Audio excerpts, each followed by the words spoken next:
Kan untuk isbal. Isbal adalah menjulurkan pakaiannya lebih dari mata kaki. Kata Nabi SAW, celana yang di bawah mata kaki maka tepatnya di neraka. Orangnya maksudnya. Nabi SAW pernah melewati seorang sahabat Nabi yang Nabi SAW melihat bajunya di bawah mata kaki. Maka Nabi pegang setengah betisnya. Nabi bilang tempatnya baju laki-laki di sini.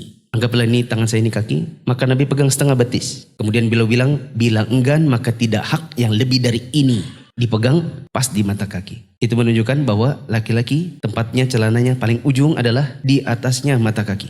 Seorang laki-laki yang lain pernah ditegur yang mirip-mirip oleh Umar. Umar bilang, Fulan kamu haid. Maka Fulan ini mengatakan, mana ada laki-laki haid? Maka Umar mengatakan, tapi bajumu baju dengan syariat perempuan. Maksudnya Umar adalah, tapi bajumu di bawahnya mata kaki. Sementara di bawah mata kaki itu syariat buat perempuan. Maka kemudian Umar minta untuk diambilkan alat pemotong, lalu kemudian dipotong sampai benang-benangnya terurai. Itu menunjukkan bahwa syariat buat perempuan di bawah mata kaki. Sedangkan syariat bagi laki-laki maksimal di atas mata kaki. Sebagian orang ada yang mereka tahu bahwa ada dalil-dalil dan hadis-hadis yang banyak tentang larangan isbal. Ancaman-ancaman terhadap laki-laki yang celananya di bawah mata kaki ada banyak. Tapi mereka tidak mau menjalankannya karena banyak faktor. Faktor pertama adalah faktor syahwat. Syahwat itu artinya apa? Karena mengikuti hawa nafsu. Malu.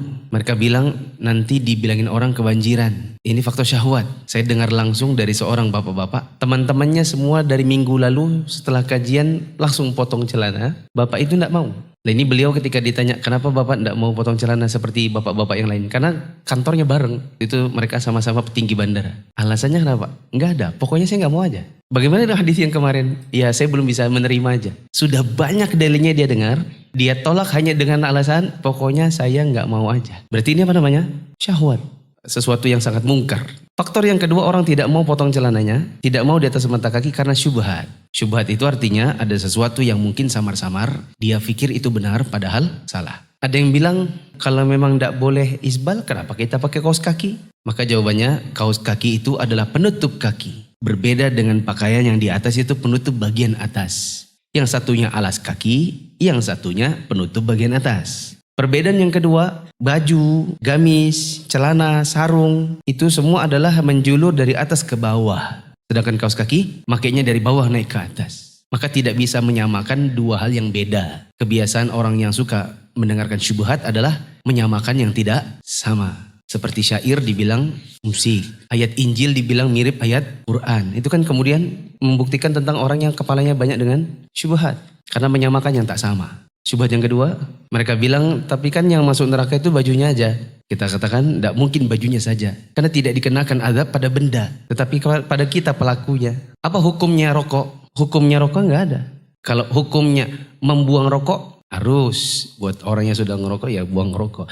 Kalau hukumnya merokok, menghisap rokok, baru ada hukumnya.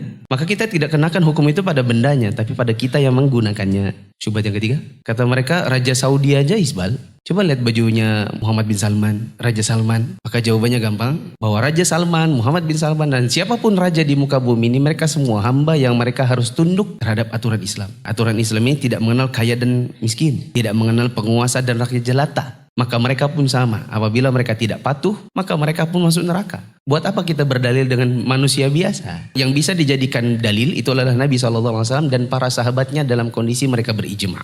Jangankan Raja Saudi, Abu Hurairah saja apabila salah maka nggak diikuti. Syubhat yang lain, nah ini yang berat. Sebagian orang mengatakan isbal itu baru berdosa kalau sombong. Kalau ditanya apa alasannya, kebanyakan ustadz-ustadz yang mereka tidak mau memotong celananya, ya karena lebih dari mata kaki, mereka mengatakan karena Abu Bakar pernah bertanya kepada Nabi. Ya, karena Nabi SAW mengatakan janganlah isbal, karena isbal itu termasuk bentuk kesombongan. Maka Abu Bakar bertanya, ya Rasulullah, sesungguhnya saya ini kalau pakai sarung, maka dia kadang-kadang kalau bahasa kita melorot. Turun dari tempatnya. Kalau saya tidak perhatikan dia suka melorot. Maka Nabi SAW mengatakan engkau tidak termasuk orang yang sombong. Lalu mereka memahaminya dibalik. Oh berarti kalau tidak sombong itu tidak apa-apa. Berarti celana, baju, jubah itu kalau di bawah mata kaki bagi laki-laki. Kalau tidak sombong maka tidak apa-apa. Bagaimana cara menjawabnya? Cara menjawabnya adalah kita lihat bagaimana perkataan Abu Bakar tadi. Abu Bakar bilang, ya Rasulullah, sesungguhnya kalau saya tidak perhatikan, sarung saya belorot. Kalau dibalik, berarti kalau Abu Hurairah memperhatikan, maka sarungnya terjaga di tempatnya. Artinya tidak isbal. Maka ini kondisinya berbeda dengan orang yang seperti di zaman sekarang, mereka di bawah mata kaki celananya bukan karena tidak memperhatikan, melainkan karena sengaja. Kita memang sengaja kok, waktu beli celana, waktu jahit celana, memang sengaja maunya di bawah mata kaki. Bahkan ada yang memang punya prinsip celananya harus di bawahnya tumit. Jadi bagus kalau terinjak-injak. Apalagi kalau bahannya jeans. Nanti lama-lama dia koyak, orang bilang belel, nanti lama-lama jadi keren. Memang orang menyengaja. Kita kalau berdalil dengan perbuatan Abu Bakar maka tidak cocok. Karena Abu Bakar itu mengatakan, kalau saya tidak perhatikan. Adapun kita di zaman sekarang melakukannya secara kesengajaan. Syubhat yang lain, ada syubhat dan ini syubhat yang bagi saya paling berat. Karena menggunakan kaidah fikih. Kalau dikasih kepada penuntut ilmu ahlu sunnah yang baru mengaji, bisa jadi kena syubhat dan berat. Karena ilmiah, yaitu pakai kaidah hamlul mutlak alal muqayyad wajibun. Mengambil yang mutlak didorong kepada yang muqayyad itu wajib sifatnya. Yaitu kaidah apabila ada dalil satunya mutlak, satunya muqayyad, maka yang mutlak ini dibawa ke muqayyad. Yang umum adalah dalil-dalil tentang isbal tanpa sombong. Sedangkan yang muqayyad adalah ditakyid dengan sombong. Lalu mereka mengatakan maka hadis ini dibawa kepada yang sombong. Berarti hanya berlaku apabila yang sombong. Yang tidak sombong maka tidak berlaku hadisnya. Kata Syekh Utsaimin, hanya bisa dilakukan hamlul mutlaq ala muqayyad kalau sebabnya sama. Tapi kalau sebabnya berbeda maka hukumnya juga berbeda. Yang satu sebabnya adalah tanpa kesombongan, yang satu lagi karena kesombongan. Maka Nabi SAW memaksudkan ada kalanya orang diazab karena isbal meskipun gak sombong. Ada kalanya orang diazab karena isbal dan itu karena sombong. Dua hal yang berbeda. Adapun yang isbal tanpa kesombongan, maka sebagaimana hadis Nabi SAW yang umum. Nabi bilang, ma asfala mina ka'baini fa finnar. Pakaian yang lebih dari 2 mata kaki, maka tempatnya di neraka, maksudnya orangnya. Ini tanpa kesombongan. Adapun yang dengan kesombongan, maka sudah kita baca di dalam buku ini. Ada banyak dalil-dalil yang mengatakan orang-orang yang isbal dengan kesombongan, maka mereka diazab dengan beberapa hal. Allah tidak akan ajak bicara, wala yanzur ilaihim, Allah tidak akan lihat mereka di hari kiamat, wala yuzakkihim, Allah tidak akan sucikan mereka dari dosa-dosa mereka, walahum adzabun alim, dan bagi mereka azab yang pedih. Ini 2 hal yang berbeda.